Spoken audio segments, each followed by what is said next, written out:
तर आजचा कलर आहे येलो, म्हणून मस्त अशी पिवळ्या कलरची साडी मी इथे घातली होती. आणि ही साडी आहे ना, खरं तर मी काय माझ्या स्वतःसाठी नव्हती घेतली किंवा मला कोणी दिलीही नव्हती. ही साडी माझ्या मामीने माझ्या मावशीसाठी घेतली होती. पण आहे ना, ही साडी त्यावेळेला काही तिला आवडली नव्हती, म्हणून ती माझ्याकडे सोपवण्यात आली होती. आणि या साडीवरचा जो ब्लाऊज आहे ना, तो मी जेव्हा 8वी-10वीला असेल ना, तेव्हा शिवला होता. पण त्याचा गळा, उंची, स्लीव्ज छोटी वाटते सध्या. पण हो, मला ती साडी अजूनसुद्धा खूप आवडते आणि मी इतकी धुमसून ती साडी वापरलेली आहे ना, की बस. मस्त अशी मॅचिंग मोत्याची ज्वेलरी त्याच्यावर घातली, छान अशी रेडी झाली आणि रांगोळी काढायला घेतली.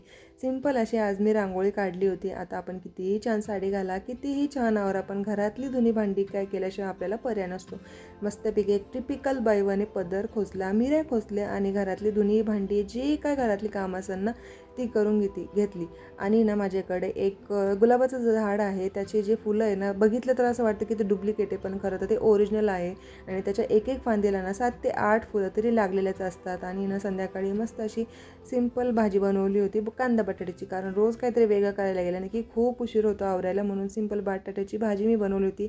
भात बनवला आणि चपात्या बनवल्या.